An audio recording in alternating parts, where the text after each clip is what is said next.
Ya, selamat jumpa kawan-kawan dalam acara Ice Podcast kali ini di channelnya BPK Maranatha. Ya, ini suasana asik Pak ya, studio baru kita di sini. Ya, kali ini kita ketemu sama Pak Yohanes. Terima kasih Pendeta Yohanes, Pendeta Kampus di Universitas Maranatha. Ya, apa kabarnya Pak? Sehat hari ini? Syukur, masih tetap sehat. Masih semangat ya walaupun banyak kuliah online Pak ya? Nah, karena melelahkan juga. Kita sampai sibuk.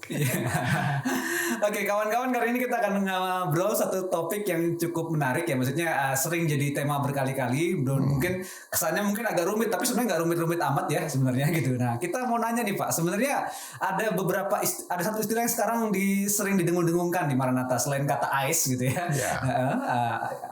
Integrity, dan excellence itu. Tapi sekarang kita katanya ada manusia hati atau homo cordium. Nah, kalau boleh tahu Pak, itu sebenarnya istilah itu kira-kira apa sih maksudnya Pak? Kalau dari yang sebenarnya pengen ditekankan?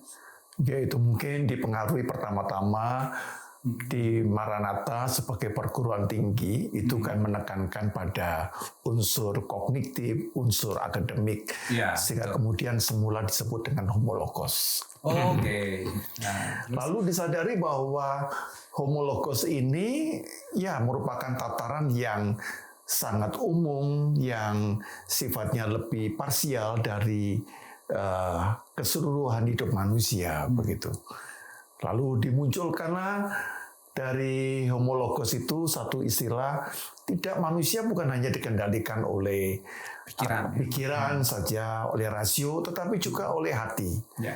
Sehingga karena itu dimunculkan bahwa kita menjadi manusia seutuhnya, yaitu kalau kita juga menjadi homo cordium. Jadi homo cordium itu dimaksudkan bukan untuk meniadakan homologos tadi, pikiran tadi, tidak begitu. Apa sisi yang ditekankan berarti kalau dalam konsep ini hati itu maksudnya seperti apa Pak? Kalau mau lebih jauhnya berarti ditekankannya lebih ke arah perasaan atau lebih ke arah gimana ini Pak? Jadi kalau definisi hati itu lalu luas ya. Nah, jadi nanti teman-teman mahasiswa yang sedang jatuh cinta juga bicara mengenai hati.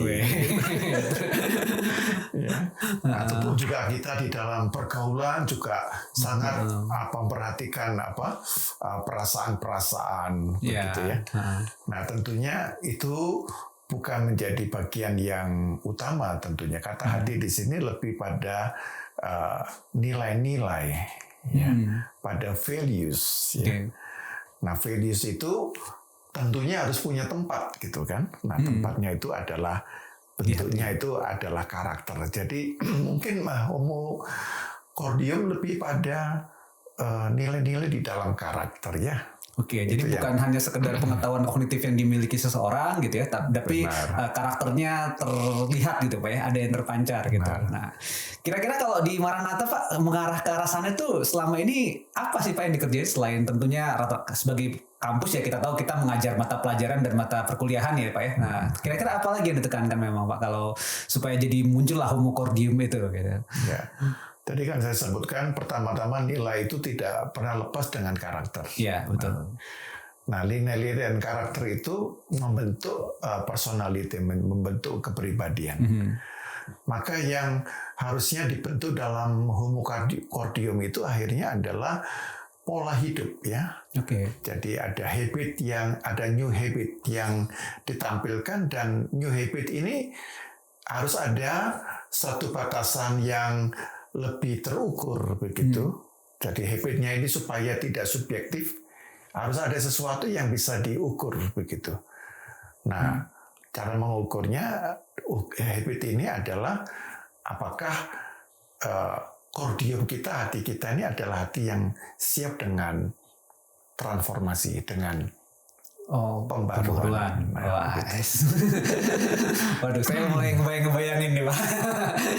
Nah, berarti kalau ini Pak dalam konteksnya mahasiswa gitu ya. Nah, hal apa sih Pak yang kelihatan gitu yang bisa dilakukan untuk membentuk katakanlah manusia hati atau homo cordium itu biasanya?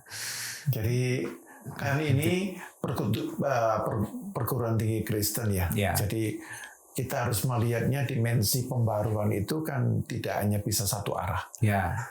Karena dari iman Kristen kita secara manusiawi itu tidak bisa mengusahakan yang baik. Karena kita berada di dalam belenggu dosa. Jadi kita membutuhkan kasih karunia dari Tuhan. Gitu. Karena jangan sampai kemudian kita seakan-akan dengan kuliah di Maranatha ini maka kita bisa mengusahakan memperjuangkan virtue atau kebajikan dengan kesalehan kebenaran ini dengan usaha kita, gitu kan. Kita tidak bisa, karena ada satu poin di dalam iman Kristen yaitu yang disebut dengan hamartia. Dosa. Ya, kita pernah mendengar ya kata hamartia dosa. Ya. Jadi dosa ini artinya justru terjadi ketika kita menginginkan yang baik, tapi yang keluar ini yang jahat. Gitu. Nah, kan begitu kan. Nah, bagaimana itu bisa diatasi? Maka kita melihat bahwa ada satu dimensi ilahi yang dianugerahkan Tuhan, yaitu kasih karunia Allah. Gitu. Nah, jadi manusia hati atau kordium itu dua aspek ini harus bisa saling bekerja sama antara kasih karunia Tuhan, bahkan tepatnya kasih karunia Tuhan, lalu manusia bisa memberikan respon, begitu.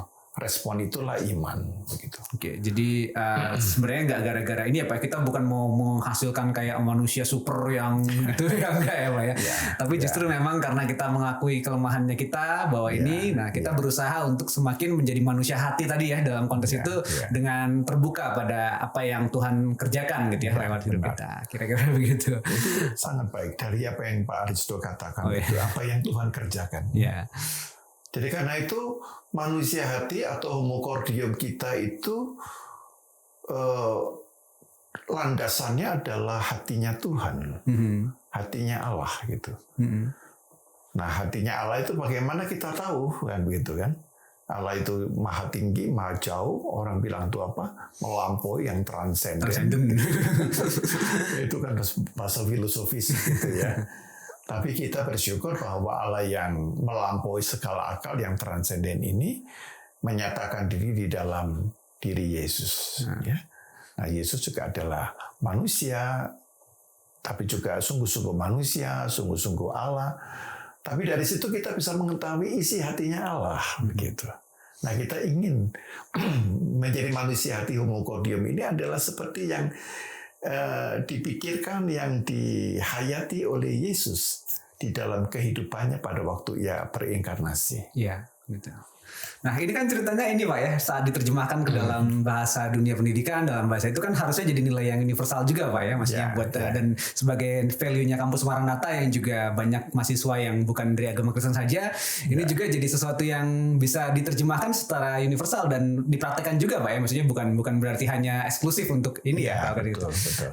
Nah selama ini kalau boleh cerita Pak nih, dalam cerita yang biasa gitu kan, kalau ada mahasiswa, ada rekan-rekan pengajar, ada ini ya, ada dosen dan ada staf di kampus gitu kan, dan Bapak sendiri sebagai salah satu pendeta kampus gitu. Nah itu gimana sih Pak kalau dalam kesehariannya biasanya prakteknya apa aja yang bisa dikerjain Pak dalam rangka membentuk si homokordium ini dalam pribadi maupun dalam komunitasnya, kayak gimana Pak selama ini? Kalau saya lihat ya dari berbagai pengalaman dan perbandingan itu, saya dan Maranatha adalah kampus yang sangat terbuka dengan keberagaman. Jadi contohnya, walaupun ini adalah kampus yang basisnya iman Kristen, tapi prakteknya itu dosen-dosen yang non-Kristen juga diperlakukan sama. Dari sudut aturan, kemudian ketentuan-ketentuan perusahaan ya Pak, institusi diperlakukan sama, tidak ada perubahan. Dari di situ ada satu nilai yang tidak terlihat. Bagaimana memperlakukan orang yang berbeda dengan sikap yang sama, dengan penghargaan yang sama, begitu. Jadi lalu pertanyaannya, lalu apa tadi yang bagian yang keseharian gitu, kesehariannya itu ya. Maka keseharian itu saya lihat harus ada landasannya, namanya empati. Nah, jadi dengan empatilah maka kita dari M ya, dari empati itu kata M dan pathos gitu kan. Jadi dalam perasaan, dalam pathos gitu ya. Perasaan, pathos itu tidak hanya terjemahnya perasaan itu agak susah ya. Pathos itu agak susah ya. Ada sesuatu semangat, yang ada semangatnya gitu ya. Ada semacam rohnya kan gitu kan. Nah, Berarti kita dalam kehidupan sehari-hari itu bagaimana kita itu belajar untuk menempatkan diri di posisi orang itu. Ya. Nah ini kan tidak mudah Pak. Ini membutuhkan, saya pikir-pikir ini kecerdasan. Betul. Kecerdasan spiritual. Banyak orang yang sudah pintar tapi nggak bisa punya itu Pak ya. Nggak bisa punya rasa bisa menempatkan diri di posisi orang begitu ya. Jadi dan ini adalah bukan ungkapan yang biasa, karena Yesus juga berkata itu ya, segala sesuatu yang kamu kehendaki supaya orang berbuat kepadamu, lakukanlah itu gitu ya. Betul. Jadi ini kata-kata hukum golden rule itu ya di dalam Matius pasal 7 ayat 12 ya, betul itu. Nah itu Yesus mengajarkan bahwa itulah inti dari kitab hukum Taurat dan kitab para nabi. Betul. Gitu. Nah dalam keseharian ini sikap empati ini harus menjadi suatu ujian gitu. Jadi empati itu nanti akan menghasilkan sikap respect. Kita akan memberi respect, bukan karena orang ini posisinya lebih tinggi daripada kita lalu respect itu ya. Nah kalau itu ya menurut pendapat saya, kita belum tentu orang baik gitu ya. Nanti kita nih respect pada orang tinggi tapi kita menginjak orang yang lebih lemah, itu kan jahat sekali gitu. Itu kan. homo munafikun itu Pak. Bukan homo kordium. Bukan kordium ya, munafikun ya kan gitu kan. Jadi respect itu artinya kita menghormati orang bukan karena posisinya, betul, tapi karena kemanusiaannya dia. Ya, dan kemanusiaan ini bukan sekadar kemanusiaan, karena di dalam Kristus kemanusiaan itu Allah memilih loh. Sang Firman itu menjadi manusia. Betul. Nah, karena itu di dalam konteks ini ya, kitab Injil misalnya di dalam Matius pasal 25 itu ya, ayat 40, Yesus berkata, segala sesuatu yang kamu lakukan untuk salah seorang dari saudaraku yang paling hina ini, melakukannya untuk kamu melakukannya untuk aku. Jadi konteks kemanusiaan itu menjadi luhur karena pertama-tama kemanusiaan itu memang kita sama, tapi yang kedua kemanusiaan kita itu diisi atau mungkin lebih tepat yang diisi ya. Sang Firman Allah menjadi menjadi manusia itu ya. Jadi karena itu respectful itu menjadi sesuatu bagian dari wujud kasih yang tidak bersyarat. Jadi kira itu Pak. Iya, jadi kalau boleh disimpulkan kira-kira memang itu yang paling kita bisa lihat dalam keseharian Pak ya. Seorang yang homo cordium itu menghidupi empati gitu ya, dan respect terhadap kemanusiaan ya, respect kepada orang lain gitu. Sesuatu yang mungkin tidak bisa sekedar didapat dari belajar teknis keilmuan gitu ya, tapi memang harus ditumbuhkan sebagai habit dalam keseharian. Betul. Kira-kira seperti itu. Nah, terjemahan mudahnya mungkin begitu ya rekan-rekan sekalian ya buat kita semua, bahwa istilahnya mungkin kedengarannya manusia hati agak konseptual gitu, tapi ternyata memang sesuatu yang sebenarnya sangat dari sudut pandang iman Kristiani, sesuatu yang sangat kita imani ya sebenarnya sebagai bagian ini. Sementara dalam konteks pendidikan sesuatu yang sangat mengena, karena itu akan menjadi sesuatu yang sangat dibutuhkan oleh masyarakat kita Pak ya. Gitu kira-kira begitu. Oke, ngobrol-ngobrolnya udah semakin asik teman-teman gitu. Kita akan ada rubrik ngobrol-ngobrol lain berikutnya gitu ya. Nah, kalau boleh sedikit tips nanti Pak, sedikit aja gimana caranya apa pesan Bapak buat anak-anak muda gitu ya, di teman-teman di Maranatha juga, supaya benar-benar bisa menghidupi homo cordium ini, kira-kira apa Pak statementnya? Problem terbesar di negara kita sehingga tidak bisa respect, tidak bisa menerjemahkan empati, itu karena mereka atau kita itu tidak belajar memberi ruang. Oke. Jadi respect itu harusnya memberi ruang. Jadi ruang itu orang itu menjadi dirinya sendiri, dan saya tidak boleh mengganggu. Saya tidak boleh intervensi di dalam kondisinya dia. Bahkan kalau perlu saya buatkan ruang yang sebenarnya hak saya berikan. Nah, maka makna respect di sini tidak sekedar respect yang biasa gitu. Nah, kalau memberi ruang itu kan ada aspek bersedia berkorban. Betul. Nah, pertanyaannya begini. Setelah kita selama berada di Maranatha, bersedia nggak kita berkorban memberi ruang?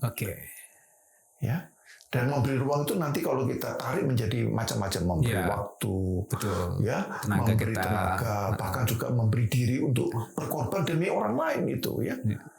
Dan karena itu memberi ruang ini akhirnya kita, kalau misalnya di dalam akademik ini kita dorong yang S1 supaya S2, S2 supaya S3, yang S3 supaya jadi guru besar, gitu kan. Justru orang tuh maju gitu semakin kapasitasnya makin bagus Pak, ya, makin naik gitu. Nah, kalau kita terus membatasi ruang kan kita bisa seperti guru silat itu ya, punya jurusnya 90, saya punya murid saya jadi cuma 90. Apa namanya 100 ya, saya punya 100 saya jadi 90. Nanti dia punya murid lagi diturunkan lagi 80. Nah, tidak, kalau ini tidak. Kita beri ruang sebesar-besarnya supaya orang bahkan bisa melampaui yang dia sebelumnya, Pak ya, benar.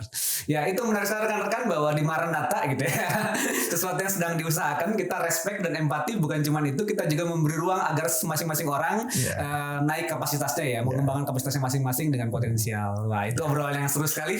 Makasih banget nih Pak Yohanes sudah berbagi di sini di Ice Podcast kali ini, dan teman-teman nantikan Ice Podcast berikutnya dengan tema-tema yang beragam gitu ya, dengan tema-tema yang lain, dengan rekan-rekan yang berbeda juga nanti. Tetap pantengin channelnya di BPK Maranatha. Ikuti terus rubrik ini. Terima kasih Pak Yohanes sudah bergabung bersama kita. Ya, selamat sampai jumpa lagi dengan rekan-rekan sekalian. Terima kasih semuanya. Ya, terima kasih juga teman-teman. Berkati.